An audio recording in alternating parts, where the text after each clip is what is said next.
Let's begin with clouds and radar this morning, because obviously satellites picking up on a whole lot of cloud cover out there, but radar, which tells us where the precipitation is having a hard time finding where the drizzle and the sprinkles and the mist is, just because a lot of this is, one, underneath the radar beam, and two, it's so light. So just know that if you look at this radar, if you're looking at the KXAN weather app and you're seeing a blank radar, it's only because it's so light, and radar is going to have a hard time picking up on this light of intensity. It's not going to have any problems later on today, though.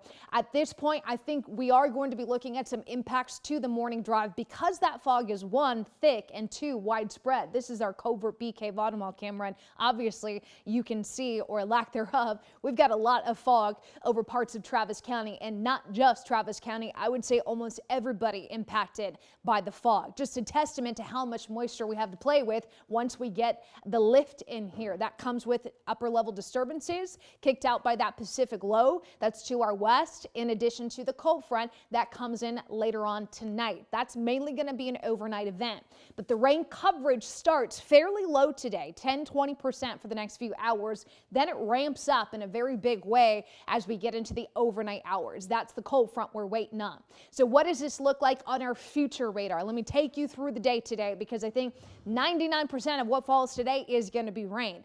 The problem is it could be very heavy rain at times, especially as we get past nightfall. I think overnight there's going to be a real possibility we see some heavy rain. And here's where I think I'm most concerned, because our ground's going to be able to hold a lot of that considering the drought conditions we face ahead of this storm.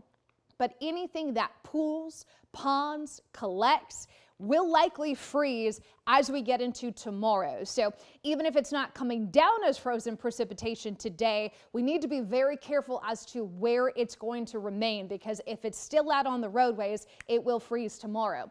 What about the freezing risk? That freezing rain, wintry mix, sleet, and even the potential for some snowflakes. We're not going to rule anything out at this point.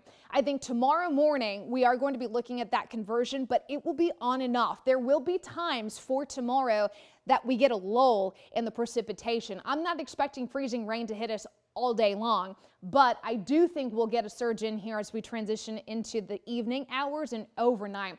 And that's what I'm most concerned about, because that is going to be when our temperatures are continuing to drop further and further below zero. So anything that does fall at this point will stick Saturday night into Sunday morning.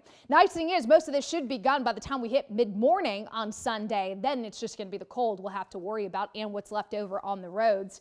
But before that rain converts to the wintry mix, we've got potential to pick up 1/2 inch to 2 inches of rain. So there is going to be a low flood threat before the frozen threat comes through. And it's a lot going on at once between this morning's fog, the flood risk today, then the icy mix, then the dangerous cold. So just make sure you're staying up to date with this, because depending on when we see that conversion from cold rain to wintry mix will greatly impact this number. I'm still thinking the majority of us in the hill country will be less than 1/4 inch, but there will be isolated spots of more. Austin Metro eastward here, less than 1/10 inch for many of us, but again, there will be exceptions.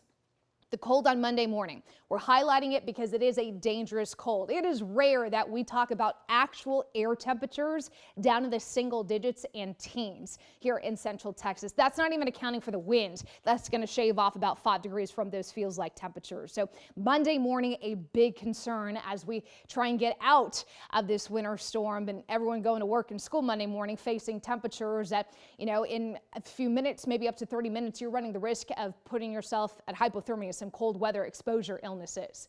7-day forecast, 60s today with the chance of showers and even a few thunderstorms. Tonight into tomorrow morning, northwest hill country with the wintry mix. Everybody else gradually getting that through the day. Overnight into Sunday, that's when we see this last big pulse of freezing rain. Rain wraps up by late morning Sunday. Then it's just the cold we have to stay mindful of. Teens waking up Monday morning. Another very cold night Tuesday morning. And then things shake out middle of next week. Erica? All right, thanks, Kristen. Quick check of your traffic. Relatively cold.